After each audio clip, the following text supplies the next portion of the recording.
నమస్కారం. ఆధ్యాత్మిక వార్తావాహిని భక్తి విశేషాలకు స్వాగతం. తిరుమల శ్రీవారి ఆలయంలో డిసెంబర్, జనవరి నెలల్లో 13 రోజుల పాటు సిఫార్సు లేఖలపై జారీ చేసే వీఐపీ బ్రేక్ దర్శనాలను రద్దు చేసింది టీటీడీ. ప్రత్యేక పర్వదినాల నేపథ్యంలో సామాన్య భక్తులకు ప్రాధాన్యమిచ్చేందుకు ఈ నిర్ణయం తీసుకుంది. తిరుమల క్షేత్రం భక్తజనంతో కిటకిటలాడుతోంది. కలియుగ ప్రత్యేక దైవమైన శ్రీ వెంకటేశ్వర స్వామి వారి దర్శనం కోసం భక్తులు భారీ సంఖ్యలో తరలివచ్చారు. వైకుంఠం క్యూ కాంప్లెక్స్లోని అన్ని కంపార్ట్మెంట్లు పూర్తిగా నిండిపోయాయి. దీంతో భక్తుల క్యూ లైన్లు కాంప్లెక్స్ బయట వరకు విస్తరించాయి. కృష్ణతేజ గెస్ట్ హౌస్ వరకు భక్తులు బారులు తీరారు. రద్దీ నేపథ్యంలో శ్రీవారి సర్వదర్శనానికి 18 గంటలు పడుతోంది. క్యూలైన్లలో వేచి ఉన్న భక్తులకు ఎలాంటి ఇబ్బందులు కలగకుండా టీటీడీ ప్రత్యేక ఏర్పాట్లు చేసింది. తిరుమలలోని వరాహస్వామి ఆలయంలో దర్శన సమయాన్ని శనివారం నుంచి 1 గంట పెంచారు. క్షేత్ర సంప్రదాయం మేరకు తొలుత వరాహస్వామిని దర్శించుకొని ఆ తరువాత శ్రీవారిని దర్శించుకుంటున్న భక్తులు అధికమయ్యారు. ఈ ఆలయం వద్ద నిత్యం క్యూలైన్లు వెలుపలకు వస్తుండటంతో అధికారులు దృష్టి సారించారు. భక్తులకు ఇబ్బంది లేకుండా దర్శన సమయాన్ని పెంచే అంశంపై కసరత్తు చేయాలని ఆదేశించారు. ప్రస్తుతం ఉదయం 4:30 నుంచి ప్రారంభమయ్యే దర్శనాలు రాత్రి 9 గంటల వరకు సాగుతుండగా శనివారం నుంచి రాత్రి 10 గంటల వరకు పొడిగించారు. 10 గంటలకు లైన్ మూసివేసి క్యూలో ఉన్న వారందరికీ దర్శనం చేయిస్తున్నారు టీటీడీ అధికారులు. అన్నమయ్య జిల్లా రాజంపేటలో నిర్వహించిన శ్రీదేవి భూదేవి సమేత శ్రీ వెంకటేశ్వర స్వామివార్ల పరిణయోత్సవం నేత్రపర్వమైంది. స్థానిక ఏపీ చంద్రారెడ్డి గార్డెన్లో శ్రీవారి భక్త సేవా సమితి నిర్వాహకుల ఆధ్వర్యంలో లోక కళ్యాణార్థం ఈ ఘట్టాన్ని చేపట్టారు. తొలుత స్వామివార్లకు విశేష పూజలు చేశారు. ప్రత్యేక వేదికపై శ్రీదేవి భూదేవి సమేత శ్రీ వెంకటేశ్వర స్వామివార్లను పట్టు వస్త్రాలు, స్వర్ణాభరణాలు, వివిధ రకాల పుష్పాలతో నేత్రపర్వంగా అలంకరించారు. వేద పండితుల మంత్రోచ్చారణల నడుమ నిర్వహించిన మాంగళ్యధారణ ఘట్టాన్ని తిలకించిన భక్తులు పరవశులయ్యారు. కళ్యాణ ప్రాంగణం గోవింద నామస్మరణలతో మారుమ్రోగింది. కోలాటాలు, భక్తి గీతాలు, నృత్యాలు ప్రత్యేక ఆకర్షణగా నిలిచాయి.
కడప జిల్లా ప్రొద్దుటూరులో నిర్వహించిన శ్రీనివాసుని కళ్యాణోత్సవం భక్తులను పరవశులను చేసింది.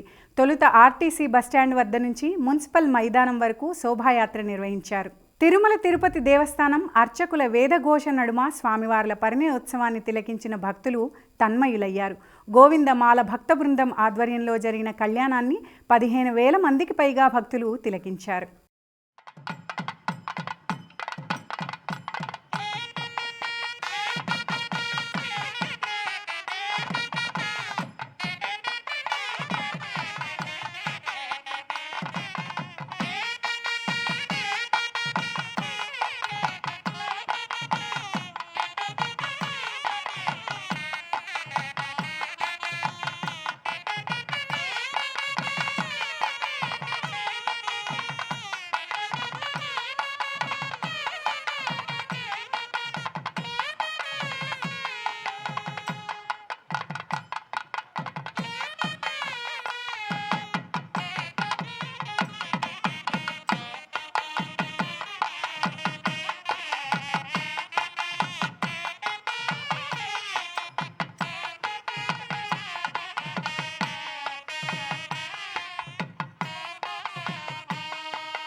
యాదగిరిగుట్ట శ్రీ లక్ష్మీ నృసింహస్వామి వారి ఆలయానికి భక్తుల రద్దీ భారీగా పెరిగింది.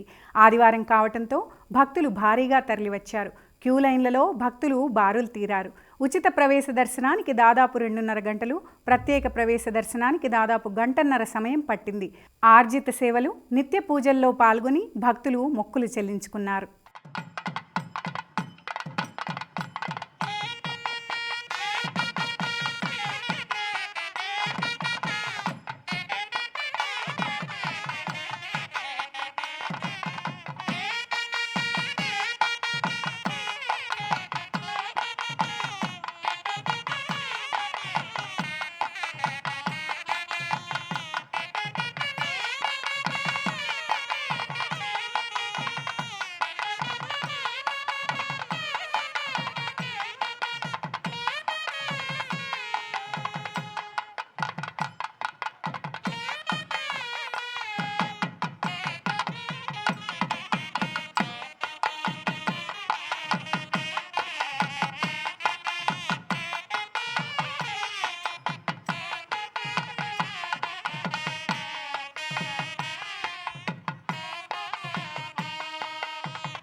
శ్రీశైల క్షేత్రానికి భక్తుల తాకిడి పెరిగింది.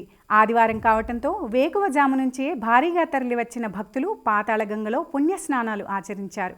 స్వామివార్ల దర్శనం కోసం లైన్లలో బారులు తీరారు. రద్దీ నేపథ్యంలో స్వామివార్ల దర్శనానికి 3 గంటల సమయం పట్టింది.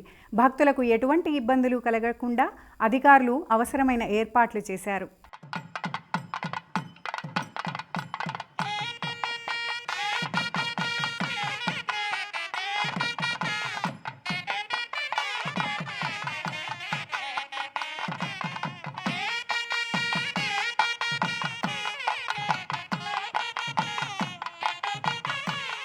వేములవాడ శ్రీ రాజరాజేశ్వర స్వామి, శ్రీ భీమేశ్వర స్వామి ఆలయంలో భక్తుల రద్దీ కొనసాగింది.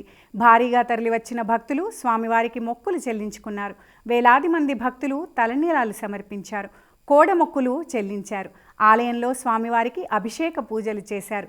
స్వామివారికి మహాలింగార్చన, కుంకుమ పూజలు, పెద్ద పల్లకీ సేవ నిర్వహించారు. అనంతరం భీమేశ్వర స్వామి వారిని దర్శించుకున్నారు.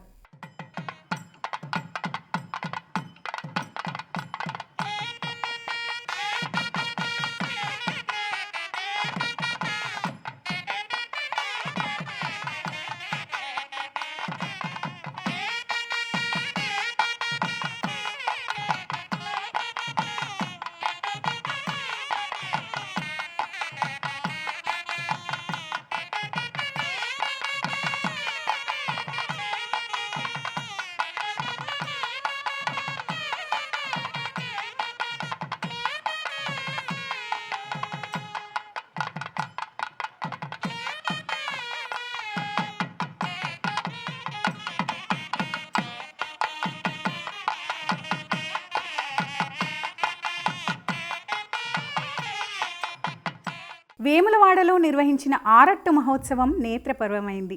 తొలుత అయ్యప్ప స్వామివారికి ప్రత్యేక పూజలు చేశారు. అర్చకులు పడిపూజ నిర్వహించారు. అనంతరం పంచామృతాలతో అభిషేకించి అలంకరించారు. అభిషేకం జరుగుతున్న సమయంలో మాలధారులు భజనలు చేశారు. పూజల అనంతరం 18 మెట్లపైన పడి ముట్టించి పవళింపు సేవను ఆలపించారు.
రంగారెడ్డి జిల్లా ఆమనగల్లులో నిర్వహించిన శ్రీ సత్యసాయి ప్రేమవాహిని రథయాత్ర భక్తులను మైమరిపింపచేసింది.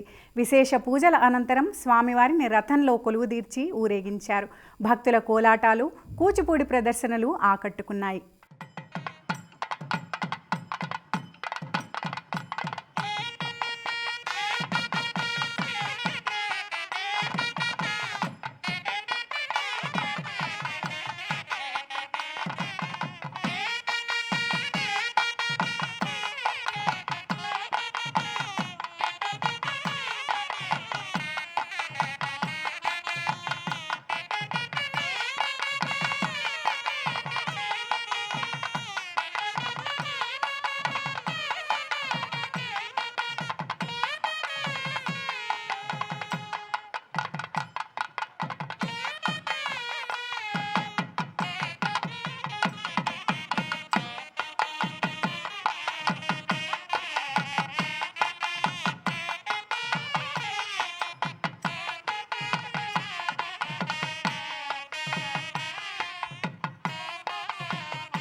పవిత్ర గోదావరి పరిక్రమణ యాత్రలో భాగంగా నాసిక్ త్రయంబకేశ్వరం నుంచి బయలుదేరిన స్వామీజీలు యానాం చేరుకున్నారు. ఈ నెల 6వ తేదీన త్రయంబకేశ్వరం వద్ద ప్రారంభమైన ఈ యాత్ర 20వ తేదీన తిరిగి నాసిక్ చేరుకుంటుంది. నాసిక్లో యజ్ఞం నిర్వహిస్తామని, దీంతో ఈ యాత్ర ముగుస్తుందని స్వామీజీలు ఈ సందర్భంగా తెలిపారు. సనాతన ధర్మ పరిరక్షణ, గోమాతా రక్షణ, హిందూ ధర్మ ప్రచారమే తమ యాత్ర లక్ష్యమన్నారు. శ్రీకాకుళం జిల్లా అరసవల్లిలోని శ్రీ సూర్యనారాయణ స్వామివారిని విమానయాన శాఖ మంత్రి రామ్మోహన్ నాయుడు దర్శించుకున్నారు. వేద పండితుల మంత్రోచ్చారణల నడుమ పూజాధికారులు నిర్వహించారు. తొలుత కేంద్ర మంత్రి రామ్మోహన్ నాయుడు దంపతులను ఆలయ అధికారులు పూర్ణ కుంభంతో స్వాగతించారు. దర్శనం అనంతరం స్వామివారి చిత్రపటాన్ని అందచేసి సత్కరించారు. ఇవి ఈనాటి భక్తి విశేషాలు. తదుపరి ఆధ్యాత్మిక వార్తావాహినిలో మళ్ళీ కలుద్దాం. అంతవరకు సెలవు. నమస్కారం.